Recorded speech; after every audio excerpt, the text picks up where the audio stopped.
are secrets that will help you to make better bread.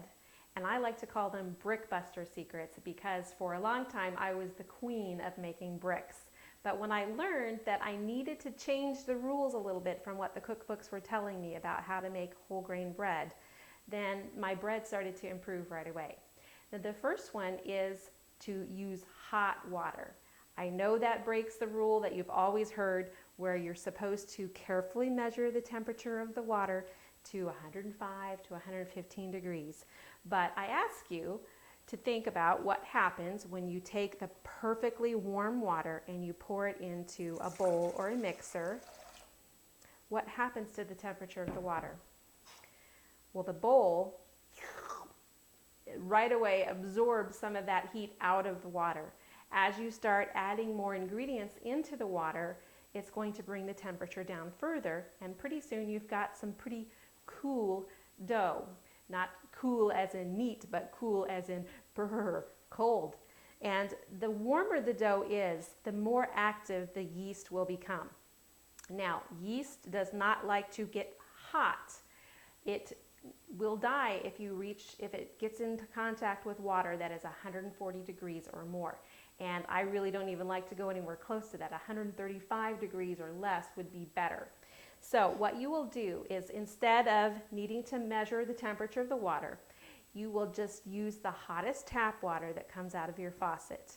Now, most people's houses are set, the hot water heater is set to 120 or 125 degrees maximum, so that is the hottest hot water that will come out of your tap.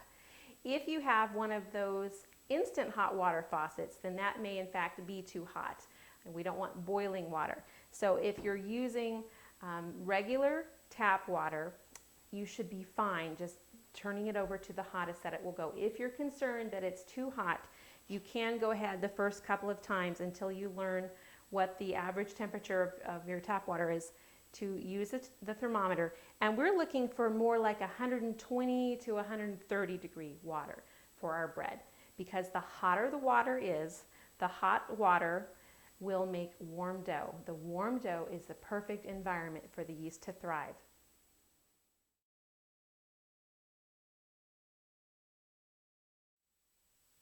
The second brickbuster secret is never measure the flour.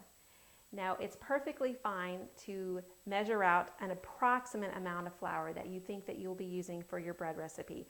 All of my recipes give you a guideline of an approximate amount, 4 to 6 cups, for example, of flour that you might need. So it's fine to go ahead and measure out that amount, the maximum amount, and have it sitting there by your bowl. But the main idea is not to get too attached to any specific measurement, because from time to time of making your bread, you will probably not add the same exact amount. It's going to depend on the weather and the part of the country that you live in as to how much flour you put in. Now, when we make our bread, we're going to add the liquids to the bowl first, and then we're going to start gradually adding flour along with the other dry ingredients for our recipe. As the water and the flour mix together, you're looking to get just the right ratio of liquid to flour so that the dough pulls away from the sides and the bottom of the bowl. It's not too wet and sticky, and it's not too dry and crumbly either. Now, the trick is that whole grain bread absorbs water or liquid more slowly than white flour does. Remember, it's got the bran and the germ in there, and those take a little bit longer to get hydrated. So you're going to add the flour in a little at a time, and the closer you get to the dough pulling away from the sides and the bottom of the bowl, the more slowly you will add the flour in, and wait a little bit of time in between so it can absorb.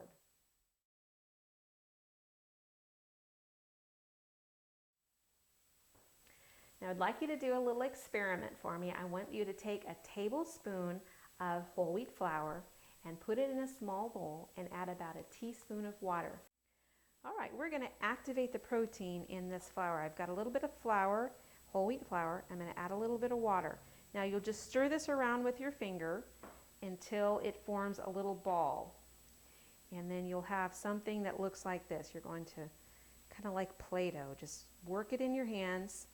This is the other half of the activation process, the liquid and the kneading or the agitation makes the gluten form.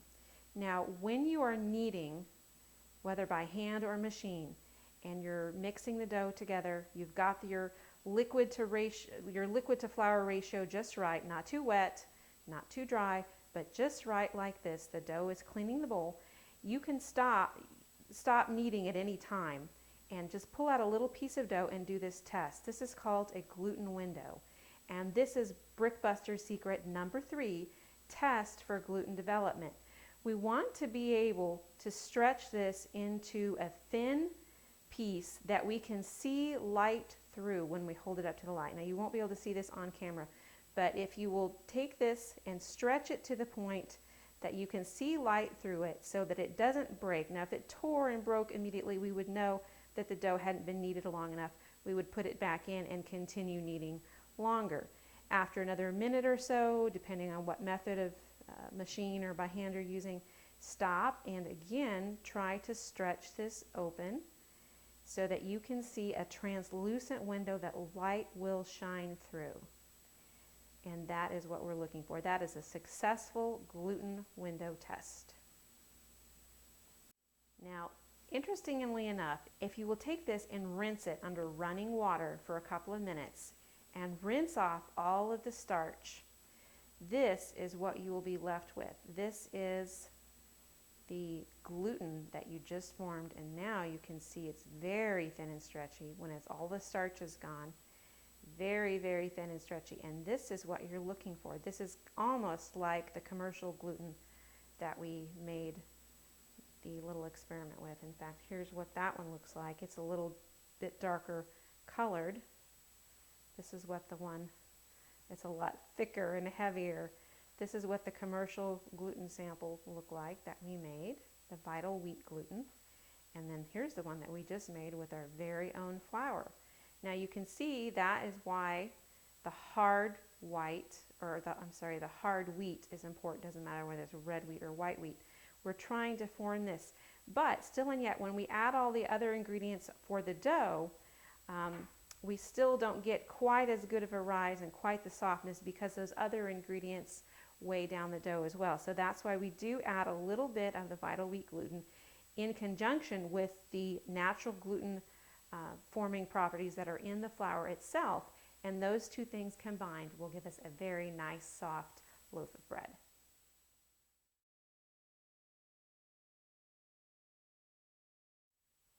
Brickbuster secret number 4 has to do with the way that we handle the dough once it's fully kneaded. Now in the past, you may have taken some flour and sprinkled that all over your board, but we don't want to do that because we've already worked so hard to get the flour to liquid ratio just right during the mixing process. And then during kneading, we made sure that all of the flour's gluten was activated and kneaded into the dough. So if we added additional flour now, then we would mess up that balance that we've created. So what we want to do instead is use oil and pour that a little bit on your hands and on your work surface, and you'll pick up your dough out of the bowl and put it onto this surface to complete the forming and dividing process. And that way you won't get too much flour into your bread.